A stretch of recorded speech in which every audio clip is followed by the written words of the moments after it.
A new report from Reuters this week has pointed out the fact that if Donald Trump goes through with all of the policies that he and, of course, his appointees have talked about over the last few weeks, which includes Elon Musk and Vivek Ramaswamy at the Department of Government Efficiency. But if they go through with these plans, the impacts of them, the financial impacts, the economic impacts, will be felt across the country. But, they point out, nobody is going to feel these impacts harder. Nobody is going to be in a worse position than the very people who put Donald Trump back in power. In other words, red states will be hit the hardest with these proposals from the Trump administration. Now, I have talked ad nauseum about how the deportation, the mass deportations are going to impact the economy. I have talked about how the tariffs are going to impact the economy and raise the cost of everything that you buy. I don't need to get back into those because we know how those are going to impact us. And again, those will be felt across the board. I do think, obviously, you've got some states, according to reports, that will be hit even harder, states like Texas, but those are going to be pretty much across the board. Everybody's going to feel those no matter what. But when you get to the Department of Government Efficiency, led by Musk and Ramaswamy, what they are proposing is a 75% reduction in overall government spending. And that includes staffing at agencies as well. So if we're talking about, even if it were 30 to 40% cutting government spending, which they call waste, that would be devastating for red states across the country. For one very simple reason. Red states get more money from the federal government than they pay into the federal government. In other words, the tax dollars going from a red state to the federal government are less than the subsidies and social safety net payments that the government makes back to that red state. So if the tax revenue these people are sending remains the same, but the benefits they're getting in return are cut by 30, 40, 50, maybe even 75%, those states are screwed. And yes, the poorest states in this country, states like Alabama and Mississippi, and I'm not saying that derogatory, like all these people are poor. I'm saying the state itself is poor. Arkansas, these are all deep red states. And it gets even worse because we're not just talking about cutting, food stamp programs, the SNAP benefits, or Medicaid. Those are things that they have talked about cutting, absolutely, and those will negatively impact red states harder. But another cut that they have talked about is veterans benefits. 67% of the veterans benefits paid for by the federal government, 67% of that money goes to veterans in red states. You cut that, you cut their medical benefits, you cut their retirements, you cut their pensions, you cut their disability, you cut all of that, which again, all of that is on the chopping block. Musk and Ramaswamy have literally said that.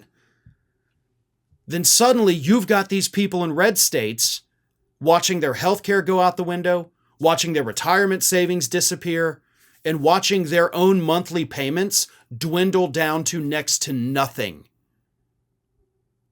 And that's just one small part of it. The Doge office, as they're calling it, has also talked about cutting Medicare and Social Security.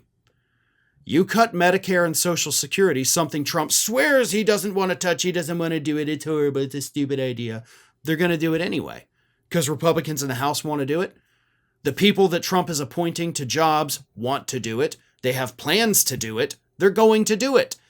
And that, of course, is going to hit the largest voting bloc for the Republican Party, the elderly. Cutting those benefits is going to hurt these people. And when you look at the population distribution, you're talking about a disproportionate number of people in red states.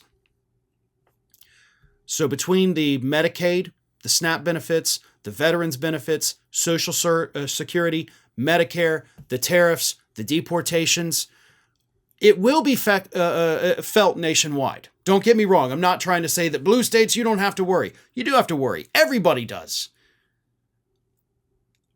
But if you're a Trump voter in a red state, you're going to get hit the hardest. I mean, if you're a voter, if you're a person in a red state, you don't have to vote for Trump. But if you're living in a red state, it's going to impact you. And you may be thinking, but Farron, hey, I'm not a veteran. I'm not elderly. I'm not low income. I'm a middle class, worker here. So none of those things that are being cut by the government are going to affect me. Really? You don't think if everybody around you starts losing money, that it's not going to impact your local economy? Your small business? The large business you work for? All businesses will be impacted. When people have less money to spend, or when people are dropping dead because they no longer have any kind of insurance, yeah, that impacts you. So you don't have to be the beneficiary of these government subsidies and government programs in order to feel the effects of the cuts. We will all feel it. Local economies will suffer. State economies and, of course, the national economy. It's all going to suffer. And those impacts, according to just the statistics, will be felt harder in those red states. And I got to tell you, the amount of vitriol and hatred that I am getting right now from these Republicans, these Trump sore loser people, is off the charts. They're happier than a pig in slop right now. They think that the whole country is about to turn around. Everything's going to be great. I'm the idiot. I'm the lib. I'm not going to say that word, but, ends with ard. Snowflake. I'm the one freaking out and having a meltdown.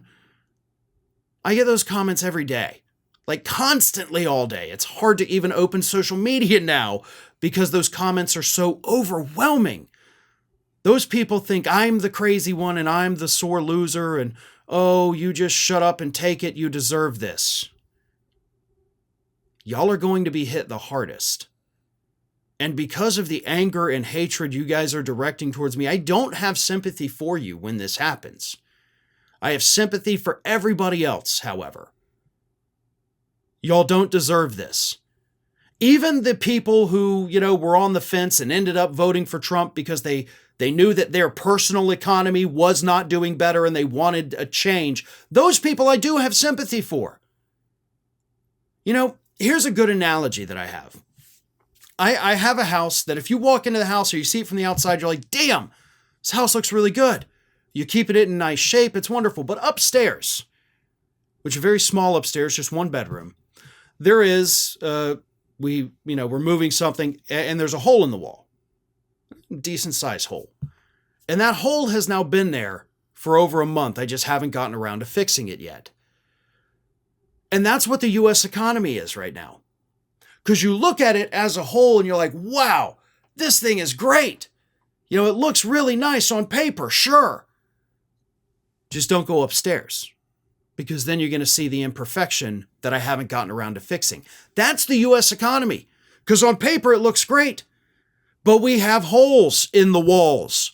And those holes are the millions of people that have been left behind in this economic recovery. And yes, those people, a lot of them voted for Donald Trump because they're hearing every day that the economy's great. Well, mine's not. I can't afford groceries. I can't afford medication.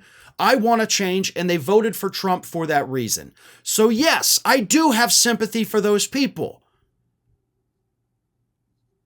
But the other ones, the ones spewing the hatred, the ones with the name calling, all that, no. You guys are going to get what you deserve. The rest of the country, however, they don't deserve it, but they will unfortunately be hit too. Did you know that you might be missing out on wonderful content from me? I mean, you're here already because clearly you like what you see. So if you're not already, please do subscribe to the channel. Make sure you like the video, share them with your friends and family, but also follow me across the rest of the social media world. And it's not that hard to do.